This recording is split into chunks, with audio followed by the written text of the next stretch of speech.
According to new reporting, the Trump White House has quietly put together a corporate loyalty scorecard that ranks over 550 companies and trade associations based on how passionately they supported his big billionaire tax cut bill. And in this loyalty scorecard, you get rated on a variety of different things. That includes social media posts, press releases, video testimonials, ads, attendance at White House events, maybe you go to the ballroom, other engagement related to the mega bill. And I love that it includes things like social media posts. It's kind of like, the social capital thing that they always rail against in China, except he's just got it for corporate America. This goes right over all their heads, they don't mind. Anyway, the organization's support then gets ranked as strong, moderate, or low. And I know you're dying to find out which corporations were the most deferential to Donald Trump and his bill. That includes Uber, DoorDash, United, Delta, AT&T, Cisco, Airlines for America, a trade organization, and the Steel Manufacturers Association as well. And to give you an example of it, there's a lot of these, but AT&T at one point announced, quote, plans to more quickly build fiber infrastructure thanks to pro-investment policies in the One Big Beautiful Bill Act passed by Congress. Although, bear in mind, because apparently Starlink is making a big play for that pot of money to move away from fiber, which is what it was originally set up for when it was passed under Biden. He's just continuing it in this bill. And instead, no fiber, can't do that, go for the satellite internet. And of course, the CEO of Starlink bought Donald Trump in the last election for $250 million. So AT&T's loyalty, as it so often does with Donald Trump, might not actually end up paying off.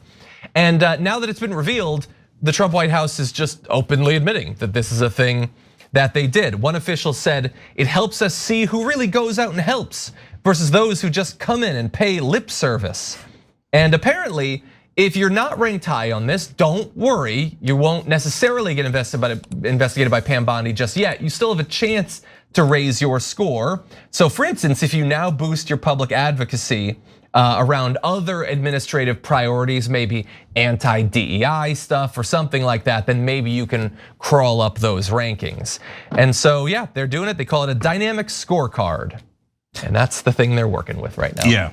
So look, Trump's a blunt instrument, so he'll just say it, and that's so unusual for politicians. Oh yeah, I got a list of all the corporations who kiss my ass and bribe me. If you haven't bribed me enough, then I'm not gonna work with you, okay? And all right, well, whatever else that lacks, it doesn't lack clarity, right? So, but do you know the Clintons also had a list? And the press would talk about it all the time. They'd mention it in paragraph A17 or whatever, right? And you'd be like, huh, interesting. And I always thought like, it's kind of like a weird way to like, oh, by the way, Clintons have an enemies list, and if you get on it, you're screwed forever in Washington. But if they like you, you'll get a lot of goodies. And they just move on like it's totally normal. Not framed as like big headline, corruption, right? Because corruption for so long in Washington, including today, is perfectly normal, right? So, but for Trump, he gets a slightly different standard, partly because he's so brazen about it. He's just like, yeah, these are the people bribing me. I like bribes. Who doesn't like bribes, right? Whereas the Clintons were like, oh no, they were far more sophisticated. No, these are not bribes. And the enemies list is not people who didn't pay us bribes when we demanded it. No. This is just political, normal hardball politics. Normal hardball politics, no problem at all. I don't see any corporate donors, and that's our mainstream press the whole time. So does that mean, okay, then we should let Trump slide on this? No, the exact opposite. Guys, he told you he was gonna be a populist. Look, again, Democrats and independents, you understand this, right? But for the portion of independents that voted for Trump and for the lighter portion of MAGA, he told you he was gonna be a populist. Like the radical right, they're never gonna, they got blinders on, and so you can't reach them. But that's okay, they're not a big percentage of the country. A lot of the Trump voters are now beginning to see with their own eyes. He said he was going to bring down inflation. Now inflation is going up. What the hell, right? He said we're going to have peace in Russia and in Gaza on day one. What the hell? He said he was going to release the Epstein files. What the hell? He said he was going to be America first. Now it's Israel first, America 28th. What the hell, right? So they're beginning to see all this. So now when they see this brazen corruption from the guy who was pretending to be a populist and drain the swamp, they're like, so it's not America first. It's AT&T and Cisco and DoorDash and whoever the hell bribed you first. and us maybe at the end. Exactly, guys. In him being blunt, it's ironically a more sophisticated strategy accidentally, because people, since he would just say things, right? And he had no consultants that he would listen to, and he's out of control. It gave the air of authenticity to a guy who's a pathological liar, right? So, but now he has abused that air of authenticity so much that even his own voters are beginning to see, oh, there ain't nothing authentic or populist about this. He's the same old greasy politician who takes the donor money and does exactly what the donors want. To which I say, of course, that's what we told you. I mean, just looking at this list, it's interesting because Uber, DoorDash, United, Delta, Airlines for America, these are all people who were subject to the Consumer Financial Protection Bureau's crackdowns on junk fees, the way they have exploited workers. I'm sure United and Delta and Airlines for America are celebrating having a very lax anti-union administration now, despite Sean O'Brien's best efforts. I mean, this is just, they'll do whatever, because now it's, hey, do whatever you want, charge them fees, go ahead, hide the fees, take advantage of these workers, these gig employee workers. Of course they'll do that. They're totally selling it, they don't care. And it's kind of comical how it's just so brazen with how they're shaking down all these companies. Yeah, oh yeah, celebrate what we're doing, promote us, buy into our culture war nonsense to distract people from what's actually happening. But as we've talked about throughout this hour, I think there is some segment of the Republican base that is waking up to it, and it's impossible to explain away.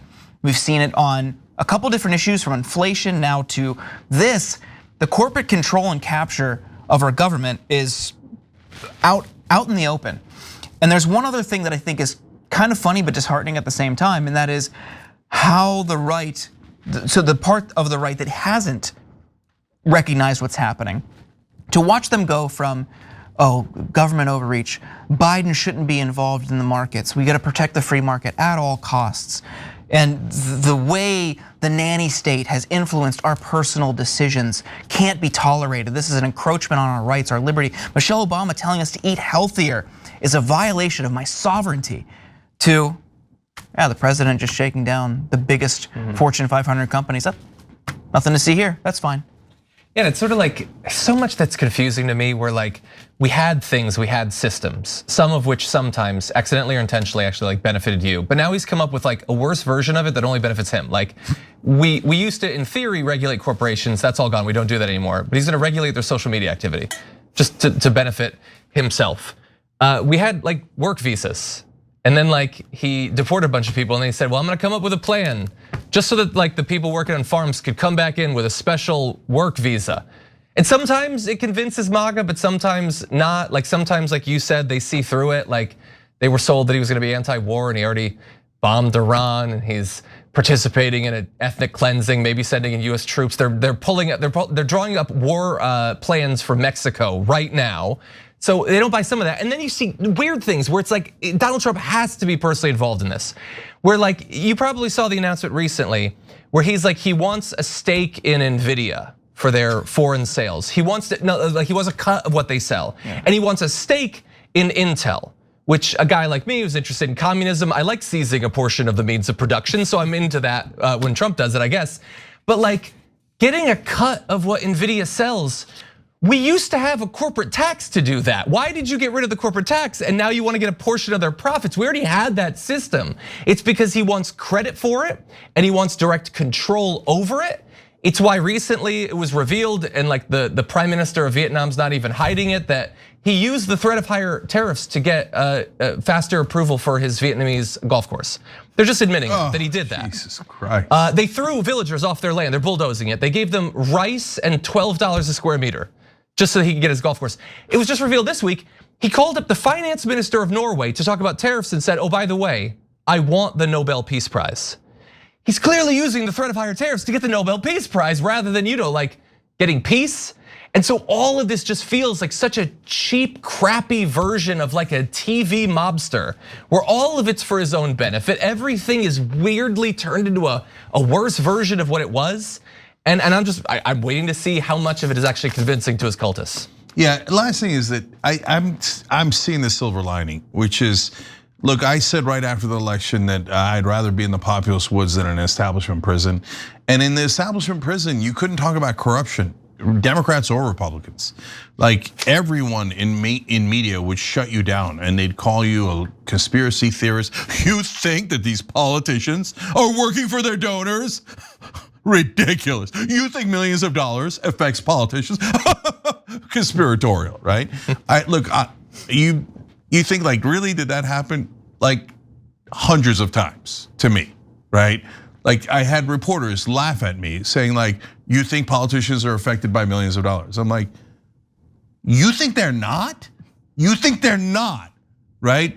So we were persona non grata for saying the most obvious things in the world. And now in the populist woods, now that there's a prison break, now that mainstream media is screwed, no one believes them anymore. What's happening is Trump getting caught, just like the Democrats got caught. Like if a lot of the Democrats are like, no, the establishment's okay. It likes the Democrats. Let's just stay in the prison. It's nice and comfortable, right? No, like you couldn't stay there anyway. It was all of this propaganda was never going to work, and that the establishment Democrats, you think they helped you? They didn't help you anyway, and that's why people got so mad. So they got caught. The Democrats caught. Now Trump is going to get caught. Look, I said almost a year ago that Trump's voters were going to turn on him on the issue of Israel. When I said that a year ago, that was considered absolutely nuts, right? And now just go on X and say something about Trump and Israel, and then see what MAGA does, okay? And the independent voters especially, right? They're like, what the hell, man? We thought we were getting America first. And they're so mad that whenever Trump goes out there and goes, oh, Israel, we have to serve Israel, right? So he got caught on that, he got caught on the Epstein files, and he's gonna get caught on this. So I'll make the prediction now. By the time he leaves office, a huge percentage of his voters are gonna realize how corrupt Donald Trump is and how he's been corrupt all along. And they're gonna be furious at him. Because when Trump voters get mad, they don't get a little mad, they get a lot mad, right? And they thought he was one of them and that he was gonna lead them out of this mess that they perceive to be in. And they're right about being in a mess, right?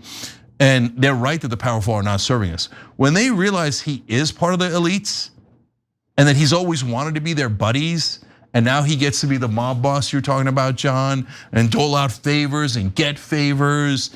He's the kingpin of the elites now. They're gonna hate that. And we're in the populist woods now, and he's gonna get caught. Hear me now, quote me later. Although that never happens. Hear me now, yell at me now, and forget about it later. Never. Every time you ring the bell below, an angel gets his wings. Totally not true, but it does keep you updated on our live shows.